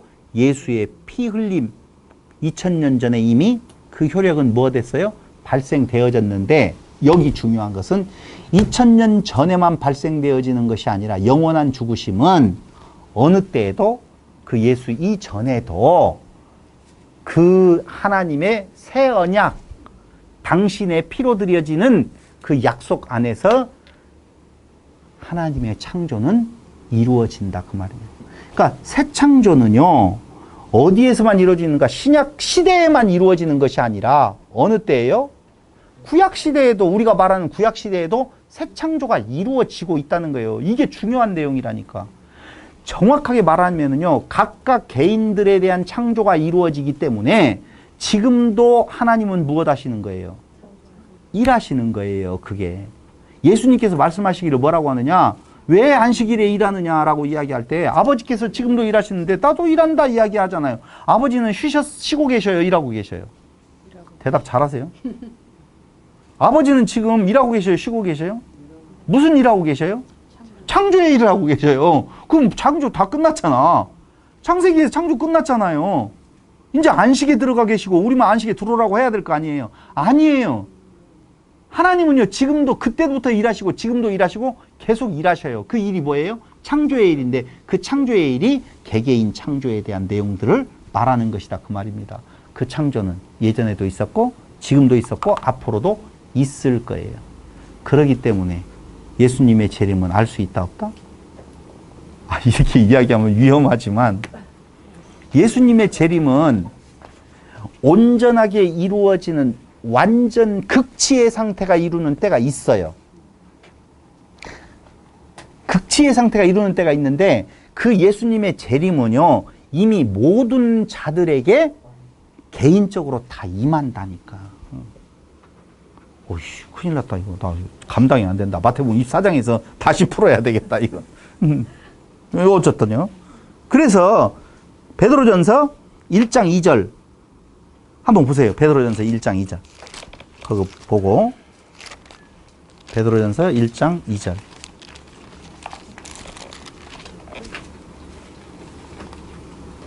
(1장 2절에) 보면 곧 하나님 아버지의 미리 아심을 따라 성령이 거룩하게 하심으로 순종함과 예수 그리스도의 핏부림을 얻기 위하여 택하심을 받은 자들에게 편지하노니 은혜와 평강이라고 나오죠? 그렇죠? 아니요. 자, 잘 볼게요. 곧 하나님 아버지의 미리 아심, 그 다음에 성령이 거룩하게 하심으로 순종함과 예수 그리스도의 핏부림을 얻기. 베드로전서 맞는데? 저를 자꾸 쳐다보니까 내가 못 찾아서 그래요. 아 그랬어요? 예, 미안해요. 난 또 내가 너무 빨리 찾으셔가지고 잘못 읽나 하고 지금 깜짝 놀랐어요. 미리 아심을 따라 성령이 거룩하게 하심으로 순종함과 예수 그리스도의 핏부림을 얻기 위하여 택하심을 받은 자들에게 편지하노니. 핏부림을 받은 자 이들이 누구예요? 택하심을 받은 자 이들이 누구예요? 미리 아심 택하심을 받은 자 누구예요? 교회라니까요. 그게 교회라고요. 신약교회. 그래서 그 핏부림에 대한 내용은 신약교회가 뭐예요? 당사자가 되어진다. 지금 그 말을 하려고 하는 거예요. 그러니까 다시 말씀드리면 유대인으로부터 아까 이야기했잖아요. 돌아오게 하신다. 유대인.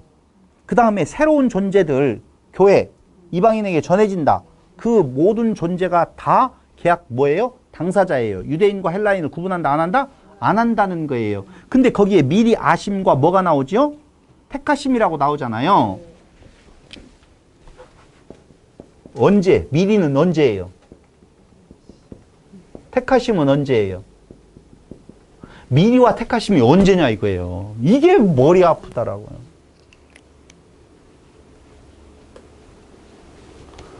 바울이 자기의 존재를 설명할 때 어느 때에 택하심을 입었다고 그러죠?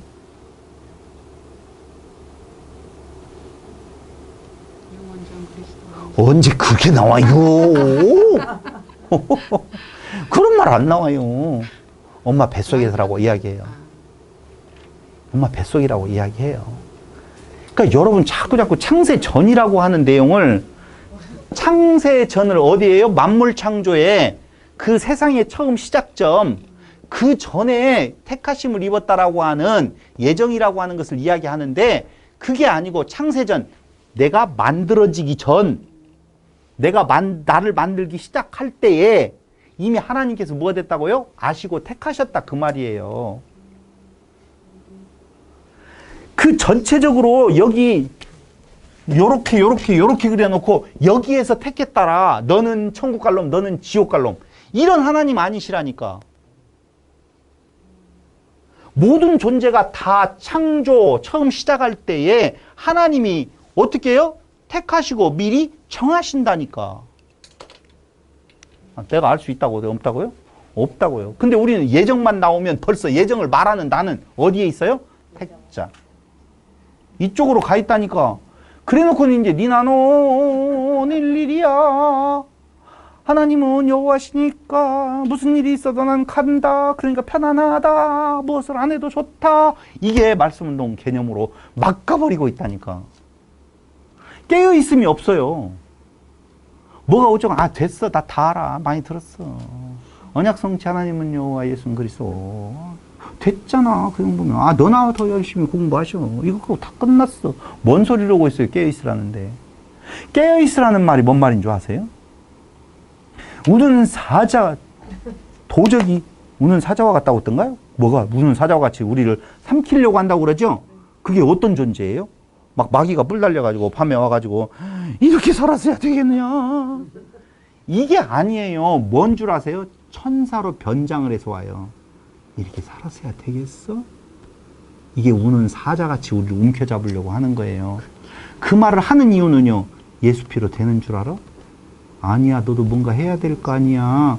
이 말은 예수의 피를 무력화시키는 시도라 그 말입니다. 그게 무엇한 거라고요? 끊임없이 우리는 율법의 유혹을 받아 율법을 통하여서 사단이 우리를 유혹할 때에 그 유혹에 넘어갈 수 있으니 무엇하라?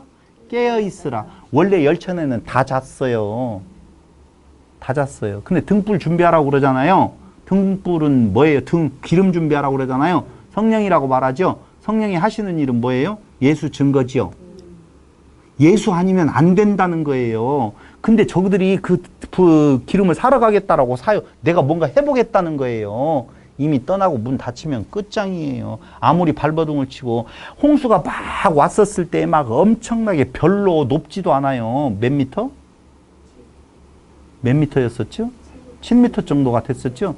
사흘 오는데 몇 큐빗이라고 하는 내용에 있어서 물이 차는 것은요 7점 몇 미터밖에 안 왔어요. 그 뭔 세상이 다 덮여.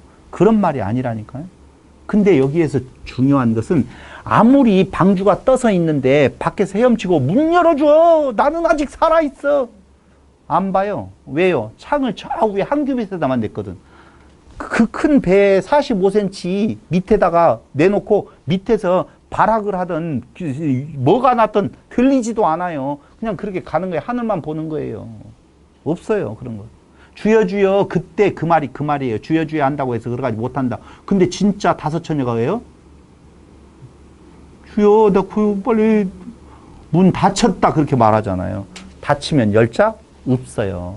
그게 뭐예요? 인간의 힘으로 아무리 노력하고 두드려봐야 열린다 안 열린다? 안 열린다. 그럼 뭐?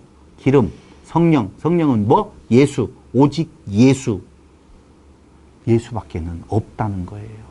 근데 그거 외에 다른 것을 준비하겠노라라고 생각하고 있다면 너는 혼인잔치에 못 들어가 그 말이거든요. 그게 깨어있음이에요. 근데 얼마나 우리를 잡아 먹으려고 하는지 몰라요. 어떻게 해요? 해봐야지. 이렇게 살아서야 되겠어. 권사가 돼가지고. 왜 그것만 쳐다보냐.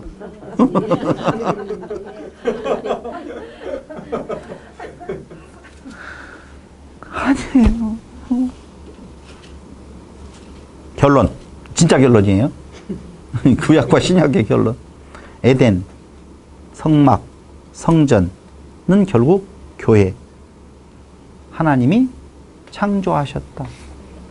성막, 성전 다 예수님의 몸, 예수 몸 안에서의 우리 그 안에 있어서 다 없음. 누가 하셨다? 하나님이 창조하셨다. 결국은 옛 창조해서 새 창조로. 어떻게? 옛 언약, 동물의 피에서 그리스도의 피로. 무엇 되게 하셨다? 하나님 되게 하셨다. 선포된 율법은 무엇이다? 봐봐요. 율법에서 옛 언약과 새 언약이 있는데 그 가운데에 그 모세오경 중에 율법이 있잖아요. 그 피언약 빼고도 율법이 쫙 있잖아요. 그건 뭐예요? 어렵네, 그거. 하라 하지 말라가 쫙 나오잖아요. 그건 인간의 죄된 상태, 공허하고 흑암이 깊음 위에 있고 혼돈한 상태에 대한 내용을 드러내 보여주는 거예요. 이해됐어요? 근데 그걸 우리의 모습을 보여주어서 하나님의 은혜를 깨달아 알게 하려고 하는데 그걸 붙잡고 내가 해보겠다고 하면 미친놈이지, 그게. 근데 오늘날 자꾸 건전하다라고 하는 목사님들이 잘 가다가 마지막에서 그렇게 살아서야 되겠느냐? 이렇게 간다라고 하는 데에서 깝깝한 거야. 안 된다니까, 인간의 모습은요. 끝없이 육체의 소욕이 내 안에서 싸움질을 하고 있다고요. 그때에 우는 사자같이 그게 움켜짓는 거에 이래서야 되겠냐라고. 그때 무엇해라? 깨어있어서 속지 말아라. 그 말이에요, 그 말이. 속지 말아라. 속기 딱 알맞아. 아니, 집사가 돼가지고 그렇게 살면 되겠어 라고 할 때 근데 어쩌라고 이렇게 대답할 수가 없잖아요. 그러니까 내가 조금 거시기에 부끄럽구만. 이렇게 말을 하는 것이 속는 거라니까요. 그게 잠자는 거예요. 다른 거 잠자는 것이 아니라 우리는 잠자고 있는 걸 뭘로 생각해? 아무 일도 안 하고 그냥 세워라 내워라 아이고 뭐 그냥 다 구원받았는데 이걸 잠자는 걸로 알고 있잖아요. 아니요. 뭔가 열심히 하려고 하는 것이 잠자는 거라고. 목사님, 그러면 그 모세오경 이후에 나온 역사서, 시가서, 선지서 이런 부분들은 옛 언약을 설명하는 건가요? 새 언약도 설명하는 잠깐만 뭐라고 그랬어요? 잠깐만. 모세오경 이후에 나온 역사서, 시가서, 선지서의 어떤 의미는 그러면 옛 언약과 새 언약을 설명해 주는 거라고 지금 이야기했잖아요. 아까 그 사람이 그렇게 구분한다라고 하는 것이 역사서에 대한 해설서가 뭐예요? 시가서라고 이야기를 했잖아요. 그렇죠? 근데 봐봐요. 이스라엘 백성들이 어떤 존재였었는 건가에 대한 내용을 계속적으로 다 보여주는 거예요. 다. 무엇이든지. 하나님은 어떠한 분인데 이스라엘 백성들이 어떤 모습이었었는가를 계속적으로 리얼하게 드러내 보여주는 것이 선지서는 노골적으로 말하잖아요. 너희는 어떻게 했다. 너희는 어떻게 했다. 너희는 어떻게 했다. 라고 하잖아요. 거룩하신 분 앞에서 시가서. 인간의 모습은 어땠는 건가에 대한 내용을 봐라. 있다 없다? 없다. 그럼 어떻게 해야 돼요? 탄식밖에 없잖아요. 성경을 읽어가면 탄식이 나와요. 한번 해보겠다고 덤벼요? 한번 해보겠다고 덤비는 놈들이 뭐예요? 유대인들. 그게 애식하고 애식하는 서기관과 바리새인들. 그 외식하는 서기관들과 바리새인들은요. 아닌데 긴 척하는 것이 아니라 진짜 그걸 하겠다라고 덤비는 놈을 뭐라고 말해요? 외식하는 서기관들과 바리새인이라고 말하는 거예요. 그들은 진짜 종교 생활을 한 거예요. 착하게 살았어요. 엄청나게 의롭게 살았어요. 근데 그들을 향하여서 애식하는 서기관들과 바리새인들아, 이 독사의 자식들아, 너희의 발등에 도끼가 놓여 찍혀 있는다 이놈아. 임박한 진노. 근데 그걸 탄식으로 화답하는 것이 아니라 뭘로요? 해보겠다고 자기 의로 화답한단 말이에요. 그러니까 의사가 쓸데 있다 없다? 없다는 거예요. 너희 건강한데 무슨 의사가 쓸데 있겠냐. 근데 누구에게는 의사가 쓸데 있어요? 아이고 나 죽어 아파 죽겠네. 그 탄식을 할 때 들으시고 하나님께서 무엇 하신다? 구원하신다. 어떻게? 하나 되게. 누구로? 그리스도의 피로. 그게 뭐다? 세례다. 그 말이에요. 그래서 구약과 신약은 우리가 알고 있는 창세기에서 말라기까지, 마태복음에서 요한계시록까지가 아니라 옛 언약은 무엇? 피로 드리는, 짐승의 피로 드리는 약속. 새 언약은 그리스도의 피로 드리는 약속. 그것이 옛 언약과 새 언약이에요. 그러니까 우리는 옛 언약과 새 언약을 이야기를 할 때, 야, 구약 전체는 예수님이 이루시고 이런 개념이 아니에요. 그런데 그 옛 언약, 동물의 피로도 하나님을 마주대하여서 안식을 잠깐 누릴 수 있었을 텐데 그리스도 안에서는 온전한 안식을 누린다는 거예요. 그게 이론적으로 말하면 그게 말할 때 다 없음이에요. 그게 조심해야 될 거예요. 제가 이론적으로 말하면 이렇게 붙이는 의미는요, 나 없음이 자기의 의가 되어진다니까. 아무것도 아니야. 나 없어. 뭐 어쩌라고. 그것이 오히려 자기의 의로 되어질 수 있어서 아니요. 그것조차도 어떻게? 주여. 그래서 죽여주시옵소서예요. 할 말 없어요. 법 앞에 무슨 할 말이 있어요? 그리스도의 피 앞에 얼마나 우리의 모습, 우리의 죄가 주홍 같을지라도 이야기할 때 건전한 사람이 죄를 지었다고 생각하면 안 되고요. 정말 그런 거 아니에요. 잠깐만요. 여러분, 내가 건전한 어떤 그래도 괜찮은 모습이 있었는데 내가 나쁜 놈이 되었어가 아니라 인간의 본래의 모습이 공허하고 혼돈하며 흑암이 깊음 위에 있다. 이렇게 말을 하고 있는 거예요. 그 상태에 있는 존재가 이미 심판을 받았다고 말해요. 예수님을 믿지 아니함으로 이미 무엇했느니라? 심판을 받았느니라 라고 하는 말은 지옥불에 어디에 들어가서 통퐁당 떨어져 가지고 나 뜨거 이런 말이 아니라 그 상태에 있음이 심판이에요. 그러면 구원은 뭐예요? 그 상태에서 하나님 되는 거예요. 그러니까 흙이 사람 되어지는 거라니까. 흙이 하나님 되어지는 거예요. 이게 진짜 구원이다 라고 하는 내용을 지금 이야기하는 것이죠. 새 언약으로. 그게 무슨 창조? 새 창조. 옛 창조에서 새 창조로 이루시는 성경 전체의 모습. 딱이죠. 언약하시고 그 언약이 은혜임을 깨달아 알게 하는 모든 내용들. 끝. 그러니까 다 읽어봐도 하겠다라고 덤빔이 나오면 잘못 읽었구나. 읽어봤는데 그리스도가 안 나오고 인간의 육체의 행복이라든가 인간의 성공 실패, 질병과 이런 것들이 자꾸자꾸 해석되어지고 그렇게 살면 너는 벌 받는다 이렇게 말씀되어진다면 다 틀린 거예요. 오직 예수 이야기하고 예수의 피로 말미암는 영원한 생명에 대한 이야기가 안 나오면 성경 잘못 읽은 거라 그 말입니다. 그렇게 나오려면은 우리의 인간의 원모습이 어떠한 건가를 깨달아 알게 하는 다른 성경 구절에 대한 내용들이 쫙 그렇게 읽혀져야 된다 그 말이에요. 왜 갈라디아서를 여러분들하고 같이 공부하려고 했냐면요. 갈라디아서 어렵지 않아요. 그냥 갈라디아서 이번에는요. 여러분들이 읽고 제가 오늘 지금 이야기했잖아요. 이게 바탕이 되어져요. 바탕이 되어지고 마태복음 24장을 한 번만 보면은요. 갈라디아서 정도는 쫙 읽어가면서 지금 뭔 말을 하고 있네. 힌트. 갈라디아에서의 문제는 뭐예요? 문제가 있었기 때문에 해결책을 편지를 보낸 거잖아요. 갈라디아서의 문제, 갈라디아 교회의 문제는 뭐였어요? 뻔한데 이건 그냥 안 보고도 알아요. 이야기해 보세요. 시작. 생각이 안 나요. 전혀. 한 번만 이야기하면 잠자게 해줄게요. 갈라디아 교회의 문제는요. 모든 교회의 문제가 똑같아요. 예. 네, 따오려고 그랬어요. 자기 의로. 자기 의. 그걸 다른 말로 조금 바꾸면 잘 말했어요. 조금만 더 들어가 봐봐요. 참 잘하네. 다른 복음이라고 하는. 행해야 된다. 그렇게 살아서는 안 되지. 우리가 전한 복음에 다른 복음이 그 안에 들어왔어요. 그 다른 복음이 뭐예요? 행해야 된다는 거였어요. 그것밖에 없어요. 그러니까 갈라디아서를 통하여서 바울이 말하는 것은 다 뭐예요? 아니요. 그게 아니요. 뭔만 이야기해요? 예수밖에 없어. 그 내용이 갈라디아서에 다라고요. 그 내용을 확장시키면 뭐가 되어져요? 로마서가 되어지는 거예요. 로마서에 복잡하게 나와 있는 순리로 쓸 걸 영리로 쓰고 어쩌고저쩌고 다 필요 없어요.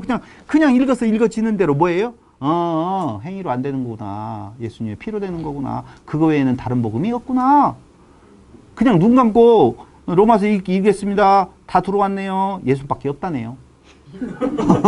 그러면 끝. 진짜 갈라디아서가 내일 그렇게 읽혀지는지 안 읽혀지는지를 한번 보자 그 말이에요. 그래서 갈라디아서를 한번 해봤습니다. 큰일 났네.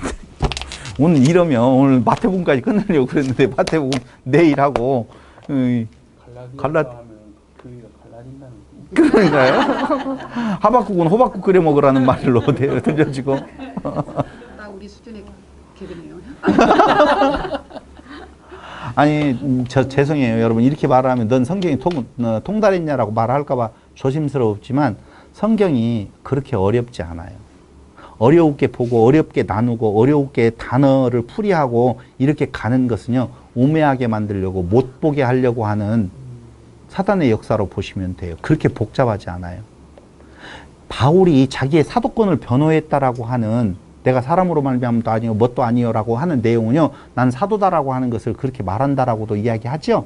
근데 그런 내용들이요, 사실은 자기의 사도권을 방어하려고 하는 것이 아니라 내가 인간으로 유전되어지는 어떤 내용들에 대한 내용을 전하는 것이 아니다. 인간의 유전이나 인간이 가르치는 것은 무엇인가를 해야 된다라고 하는 것들이 섞여져 있을 텐데, 아니, 순수한 복음은 무엇이다? 예, 은혜다. 오직 예수밖에는 없다. 그 이야기를 강조하려고 하는 부분도 있다라고 하는 거예요. 그래서 성경을 읽을 때 너무 신학적으로 들어가지 아니했으면 참 좋겠습니다. 그냥 평범하게 읽으셨으면 참 좋겠어요. 이런 훈련을 몇 번 하다 보면 이제 누군가의 도움이 아니고, 내가 깜짝 놀란 것은요, 어떤 사람이 유튜브를 통하여서 강론을 하는데요, 성경책은 어디로 갔는 건가 다 없어지고, 성경 강론 6천 몇 페이지, 4천 몇 페이지 뭐 이렇게 읽으면서 4천 몇 페이지 일단 놀랬어요.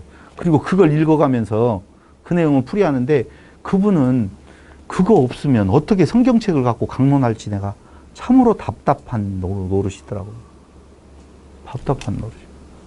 성경은 그렇게 몇천 몇 페이지라고 하는 내용이 필요치 않아요. 그냥 편집글이에요. 편집글은요, 서로 간에 사인을 다 알고 있기 때문에 대충 이해해요. 그래서 대충만 이해하면 돼요. 엉뚱하게 어떤 말을 잘못 듣지만 않는다라고 보면 대충 이해한 것이 맞아요. 아, 돈 보내달라는 말이구나. 아들이 편지 보냈었어요. 아버지 사랑하고. 기체 우이랑 망강하시오며 댁내는 다 평안하신지요. 요새 어쩌고 저쩌고 하는데, 사실 일본하고 싸우니라고 경제가 어렵기는 하겠지만 서도 이번에 제가 탱크를 몰고 가다가 바퀴가 터져가지고 제가 빵꾸를 냈거든요. 탱크가 빵꾸 났어요. 그러면 부모는 또 돈 보내준다라고 하는 건데요. 그런 거 대충 알아요. 뭐라고 써도 그게 뭔 말인지 돈 보내달라고 하는구나 아는 것처럼, 성경을 딱 크게 보면은요, 이게 갈라디아서의 훈련이에요. 이번에 훈련은 갈라디아서거든요. 그 갈라디아서 훈련을 쫙 보면은요, 너무 쉬워요. 그래서 매일 시간 2타임밖에는 이렇게 가면 못할 것 같은데, 주기도문에 대한 내용은요, 굉장히 간단하게 여러분들에게, 주기도문은 간단하게 힌트를 한번 드리고 한 번 더 공부하라고 하고, 내일은 갈라디아서하고 마태복음 24장하고 25장에 열처녀 비유까지를 딱 해서 마무리를 한번 짓도록 하겠습니다. 질문 있으면 받겠습니다. 목사님, 옛 언약하고 새 언약에 대한